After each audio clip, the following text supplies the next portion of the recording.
I arrived at the family's Thanksgiving celebration feeling a bit uneasy. I didn't know anyone there except for the friend who had invited me, and the house had a creepy vibe to it that made me shiver. But I didn't want to be rude, so I plastered on a smile and followed my friend inside. The family was warm and welcoming, and I soon found myself seated at the dinner table with a plate piled high with turkey, stuffing, and all the trimmings. But as we started to eat, I noticed something strange. The family members all seemed to be looking at me with a strange intensity, as if they were trying to read my mind. I tried to shake off the feeling and make small talk, but every time I spoke, the room would fall silent, and all eyes would turn to me. I started to feel like I was being watched, even when no one was looking directly at me. As the night wore on, the family members started to act even more bizarrely. They would whisper to each other when they thought I wasn't looking, and I could swear I heard them talking about me in hushed tones. The children, who had been playing quietly in the corner, suddenly stopped and stared at me with blank expressions. It was then that I realized that something was seriously wrong with this family.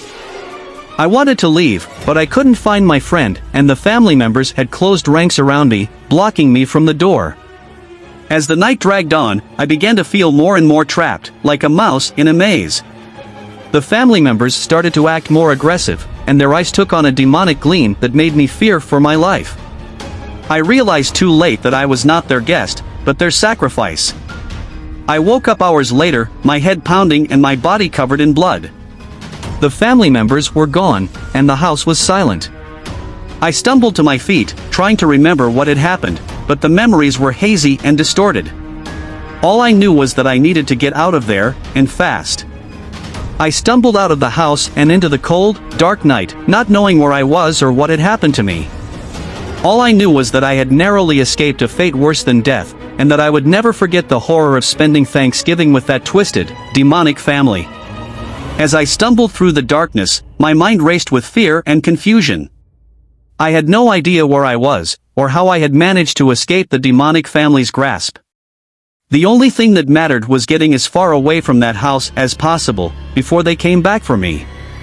But as I walked, the fear in my gut started to grow stronger. The woods around me seemed to come alive with sinister noises, and every shadowy figure looked like it could be one of the family members, waiting to pounce. I tried to convince myself that it was just my imagination, but the feeling of being watched persisted. Suddenly, a piercing scream cut through the night. I froze in my tracks, my heart pounding in my chest. It was a sound of pure terror, and it seemed to be coming from the direction of the house. For a moment, I considered going back to help, but then I remembered the demonic eyes and twisted expressions of the family members. I knew deep down that they were beyond help. I turned to run again, but something grabbed me from behind. I struggled and kicked, but the grip was too strong. I turned my head to see a figure with glowing eyes, and a twisted, contorted face. It was one of the family members, and it had come to finish what they had started. I screamed and struggled, but it was no use. The demon dragged me back towards the house, its grip tightening with each step. I could hear the screams and laughter of the other family members in the distance, and I knew that my fate was sealed. As we entered the house, the stench of blood and decay hit me like a brick wall. The walls were covered in strange markings, and the air was thick with a sense of evil that I couldn't begin to describe.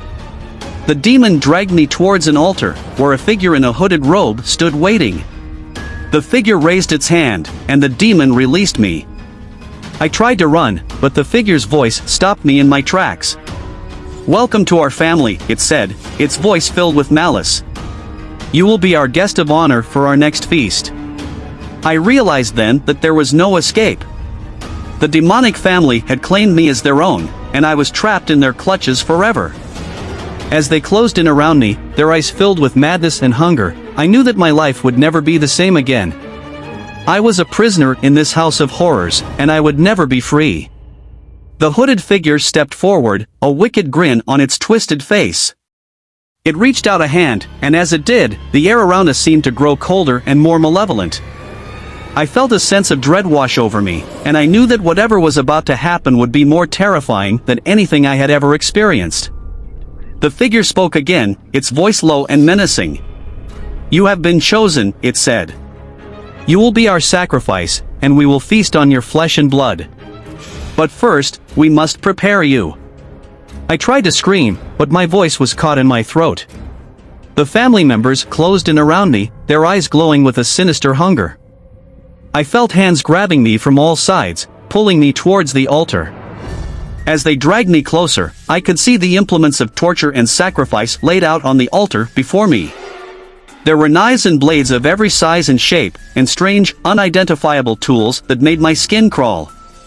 The family members held me down as the hooded figure stepped forward, holding a curved blade in its hand.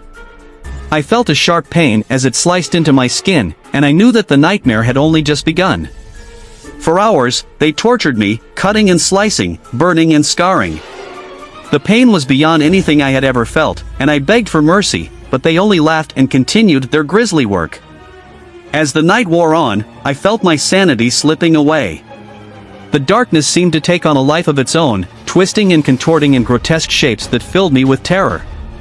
The family members chanted strange incantations, and the air was thick with the smell of burning flesh. Finally, as dawn approached, they were finished. I lay on the altar, broken and bleeding, as they stood around me, their eyes shining with madness. "It is done," said the hooded figure. "We will feast on your flesh and blood, and your soul will be ours forever."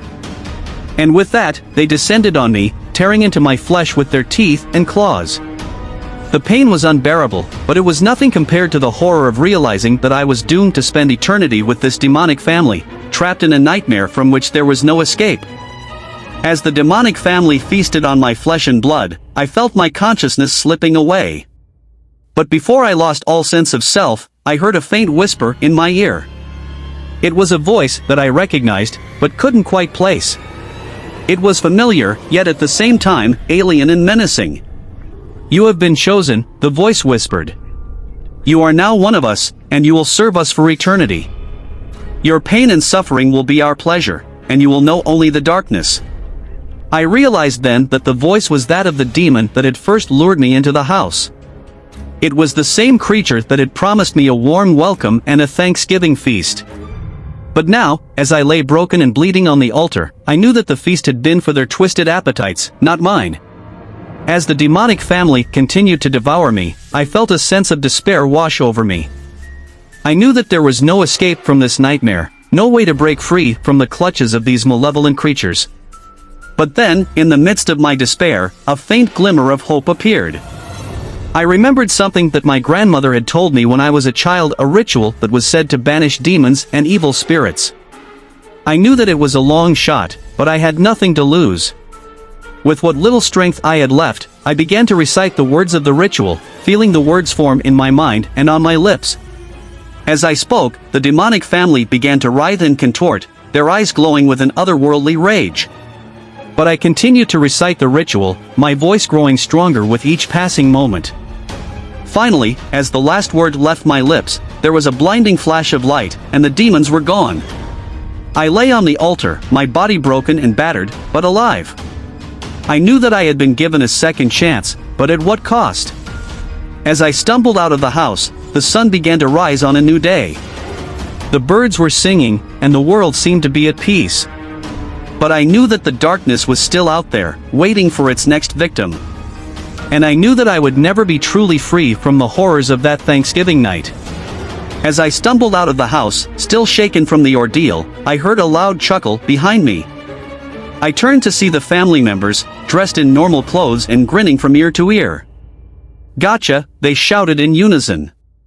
"We just wanted to give you a good scare for Thanksgiving." I couldn't believe it.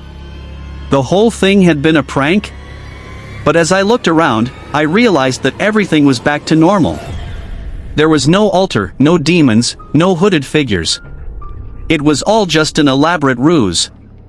The family members apologized profusely, saying that they had been planning the prank for weeks. They even showed me the hidden cameras they had set up to capture my reaction. At first, I was relieved. I couldn't believe that I had fallen for such a silly prank.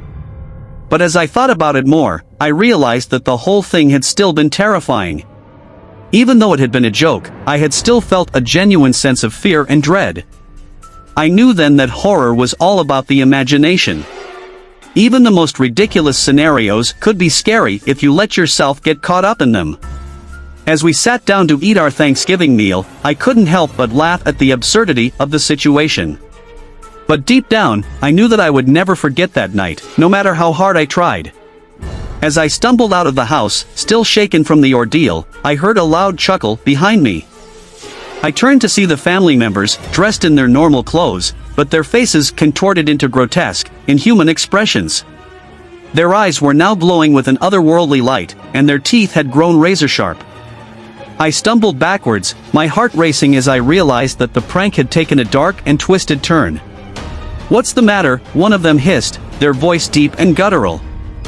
"Aren't you having fun?" I tried to run, but my legs wouldn't cooperate. I was rooted to the spot, watching in horror as the family members began to transform before my eyes. Their bodies twisted and writhed, their skin turning a sickly shade of green. I realized then that the prank had been a cover-up for something much more sinister.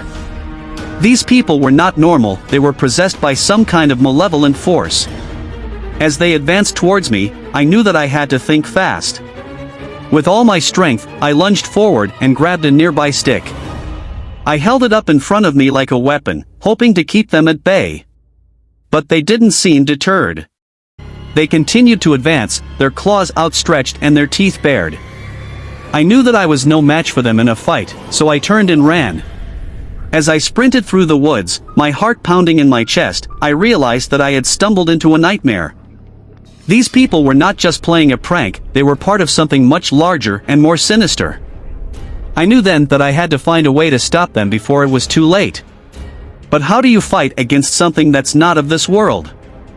My heart was pounding in my chest as I ran through the woods, trying to put as much distance between myself and the possessed family members as possible. I could hear their unearthly howls echoing through the trees, and I knew that they were hot on my heels. I stumbled over roots and fallen branches, my breath coming in ragged gasps. My mind raced as I tried to come up with a plan. I couldn't outrun them forever, I had to find a way to fight back. As I ran, I spotted a small cabin up ahead. It was old and run down, but it looked sturdy enough to provide some shelter. I veered off the path and sprinted towards it, hoping that it wasn't locked. Luckily, the door was unlocked, and I stumbled inside, slamming it shut behind me. The cabin was dark and musty, with cobwebs hanging from the ceiling. But it was better than being out in the open with the possessed family members on my tail. I searched the cabin for anything that could be used as a weapon. There was a rusty old axe leaning against the wall, and a few pieces of firewood stacked in the corner. I grabbed the axe and held it tightly, feeling a glimmer of hope. But my hope was short-lived. As I stood there in the darkness, I heard the howling grow louder outside. They were getting closer, and I knew that I was running out of time. Suddenly, I heard a window shatter, and a hand reached through the broken glass. I swung the axe with all my might, and it connected with the hand, severing it at the wrist. The possessed family member let out a blood-curdling scream, and I knew that I had heard it. Encouraged, I swung the axe again, this time hitting it in the head. It stumbled backwards, but it didn't go down. It continued to advance towards me, its eyes blazing with an otherworldly fury. I knew then that I was in for the fight of my life. But I wasn't going to go down without a fight. I raised the axe high, ready to take on the possessed family members and whatever other horrors lay in wait for me in the woods. With my heart pounding and my muscles tensed, I prepared to fight for my life against the possessed family members. But just as they were about to attack, a bright light suddenly filled the cabin, blinding me momentarily. When the light faded, I found myself face to face with a group of hunters. They had been tracking the possessed family members through the woods for weeks, and they had finally caught up with them. The hunters had been using a high-frequency device to disrupt the evil spirits that had possessed the family members, and it had worked. The family members were now themselves again, but they were confused and disoriented. The hunters quickly took control of the situation, restraining the possessed family members and administering medical treatment to anyone who had been injured. They explained that the family members had stumbled upon an ancient burial ground while out hunting, and that the evil spirits had possessed them. I felt a sense of relief wash over me as I realized that the nightmare was finally over. But as the hunters packed up their gear and prepared to leave, I couldn't help but wonder what other horrors lay hidden in the woods. As I made my way back to my car, I promised myself that I would never again let my guard down in unfamiliar territory. I had learned a valuable lesson that sometimes, the things that go bump in the night are more than just figments of our imagination. And as I drove away from the cabin, I couldn't help but wonder what other terrors awaited me in the darkness. Thanks for